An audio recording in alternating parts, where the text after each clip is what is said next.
Pengalaman Dr. Dewi Inong Irana, dokter spesialis kulit dan kelamin. Apa yang terjadi dengan LGBT yang jadi pasiennya Ibu? Ya tanpa nyebut nama kan. Iya. Terima kasih banyak Pak Karni, Bapak-bapak, Ibu-ibu sekalian yang saya hormati. Narasumber juga Ricky yang Masya Allah. Ya, jadi saya sekarang akan memaparkan data, jangan bikin terkejut ya, Indonesia saat ini. Ya. Buat kami, kalau sebenarnya sih saya mintanya ditayangkan nih, tapi nggak bisa ya. Ini saya karena harus lihat tuh datanya Indonesia saat ini ya. Jadi buat kami nakes dokter yang utama adalah perilaku seksual yang menyebabkan penyakit, betul ya? Nah itu buat kami, ya kan? Perilaku seksual penyebab penyakit perhatian utama. Dan ini dari salah seorang senior kita ya, Pak Aksmir Agus MA. Dia ada pegiat dan pemerhati sosial. Jadi usianya udah 70-an dan beliau memang betul-betul di sosial udah lama sekali. Beliau bilang bahwa tolong disampaikan katanya, perilaku seks bebas termasuk yang sesama jenis ini, apalagi lewat yang lubang kotoran pembuangan manusia adalah masalah kesehatan. Ya. Nah, bukan kata saya. Jadi semua yang akan saya paparkan di sini adalah data. Makanya sebenarnya saya minta ditayangkan itu data Indonesia saat ini sebenarnya. Nanti ditinggalin aja Bu. Mungkin ya sudah saya bisa sudah ya, tadi ya. Nanti. Ya, sudah saya. Jadi nanti barangkali bisa dilihat ya bahwa akibat dari perbuatan ini 16 macam penyakit bukan punya HIV ya. Ya, HIV, sipilis, gonore, itu yang saya hadapi sehari-hari. Saya pernah ngurusi dari tahun 98 sampai 2001, 3 tahun, 500 penjajah seksual laki-laki yang menyerupai perempuan dan laki-laki di Ancol selama 3 tahun. Itu mengerikan sekali penyakit-penyakitnya. Pelanggannya banyak bapak-bapak yang punya istri dan anak. Atau pemuda yang belum menikah. Tadi kalau kita bilang, mohon maaf nih, kita cari pemecahan bersama. Nggak boleh saling serang. Bagaimana caranya supaya Indonesia sehat. Gitu ya. Itu justru yang suka sama suka itu yang lebih banyak dibanding dengan kejahatan seksual. Jadi angka yang ada nanti saya presentasikan ini sebenarnya adalah yang iceberg, puncak gunung es. Sementara yang api dalam sekam, lah ngeri sekali. Saya pernah ngurusin mereka, 500 orang, itu penjajah. Sampai saat ini, saya juga masih mengurusi mereka yang suka sama suka. Tiap bulan itu bisa ada 4 datang ke saya untuk berobat, mengakui dia jualan, yang suka sama suka, mau dapat uang dan lain-lain ya. Sama satu lagi tadi Ustadz ya, bahwa ternyata ini ada penelitian terbaru 2019 dari MIT, nggak main-main ya. 500.000 orang diperiksa gen, nggak main-main ya. Ini silakan buka ya. Bahwa tidak ada gen LGBT. Oke, ini penelitian ilmiah. Nggak bisa dibantah, bukan kata saya, silakan dibuka ya. MIT mainannya, di Amerika padahal yang mensahkan. Tapi ternyata tidak ada, itu perilaku, tadi korban kejahatan seksual, peran ayah juga sangat penting ya, keluarga hancur, itu semuanya juga yang itu ya. Nah, jadi tadi 16 macam, jadi ya. Nah, tapi perilaku hubungan seks bebas yang tadi, yang bisa menularkan penyakit IMS 16 macam termasuk HIV tadi, adalah yang paling gampang kena menularkan adalah kelamin lewat dubur. Itu bukan kata saya, silakan dibuka dari situs CDC, Kemenkesnya Amerika. Saya setiap tahun pergi, saya anggota American Academy of Dermatology, selain anggota ID dan Perdoski, ya. Saya selalu ke sana. Itu yang terakhir selalu dibilang bahwa silakan buka aja, ada kok di CDC, buka aja di Google ya. Bagaimana HIV menular? Nomor 1, anal sex is the highest risk sexual behavior. Penularan paling gampang itu lewat dubur. Dan ini terbukti dari data yang akan sebenarnya saya tampilkan di Indonesia saat ini. Tapi sebenarnya perilaku seksual sesama jenis lewat dubur itu menimbulkan penyakit-penyakit baru yang belum ada obatnya karena tidak sesuai atau menyimpang fitrah. Nah, saya diundang gereja Katolik, diundang oleh, kemarin saya baru pulang dari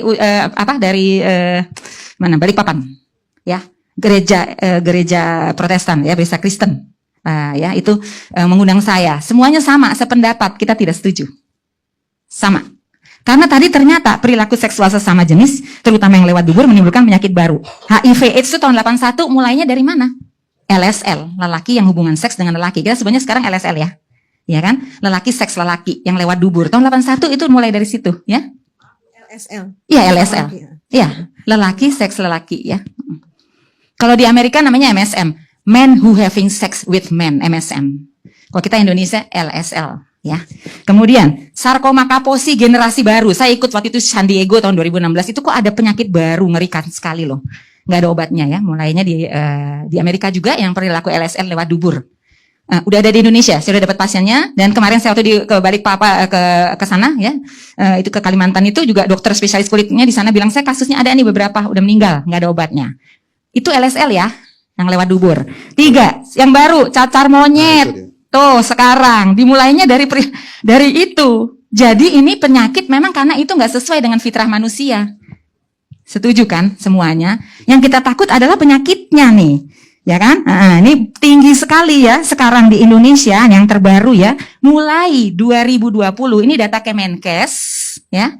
Dari seluruh provinsi di Indonesia ya, itu faktor resiko HIV tertinggi saat ini mulai 2020 dari LSL yang lewat dubur.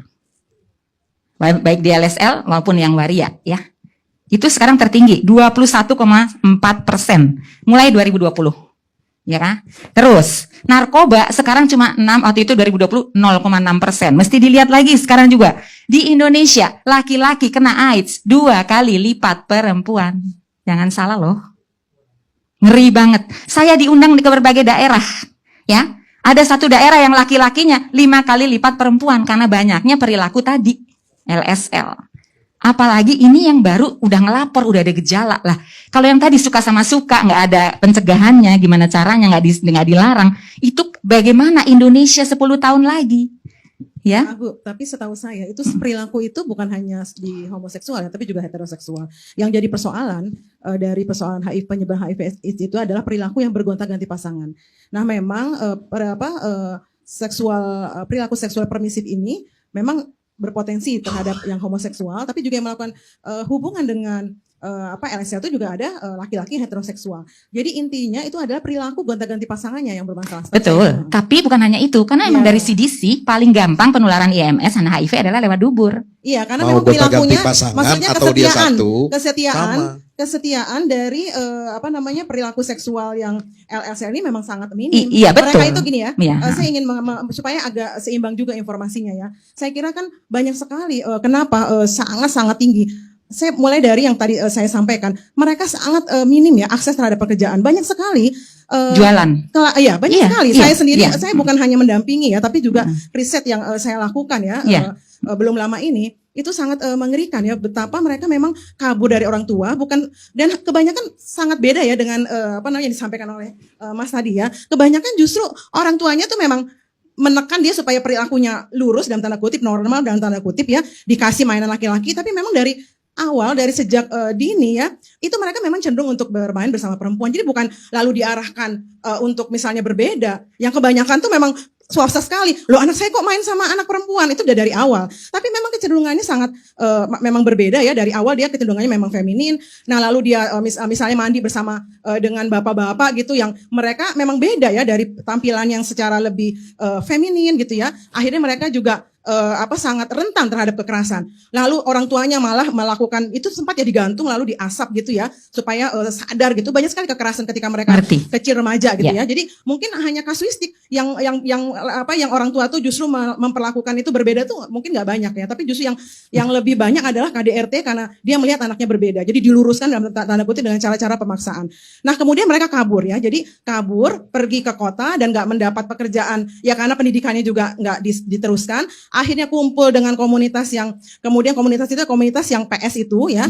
Nah, ini itu banyak sekali. Nah, itu kan bukan persoalan tiba-tiba kita menyalahkan ini karena LS bukan gitu, tapi itu akar persoalan yang memang runut ya dari stigma yang diberikan dari kecil, lalu tidak ada kasih sayang atau tidak ada perlindungan dari keluarga, akhirnya kabur, pendidikan nggak selesai, tidak ada pekerjaan yang layak, akhirnya menjadi PS. Nah, PS itu ya pasti udah ganti-ganti, udah gonta-ganti pasangan, namanya juga PS. Betul. Nah, kita harus melihat akar ini. Ketika kita semakin memberikan stigma terhadap mereka, semakin membuat mereka akhirnya merasa, aduh, saya tuh kan kenapa saya akhirnya misalnya tadi ya tertekan untuk misalnya mencoba menjadi lurus, itu karena kan semua nggak ada privilege terhadap mereka yang privilege itu kan hanya ada pada heteroseksual.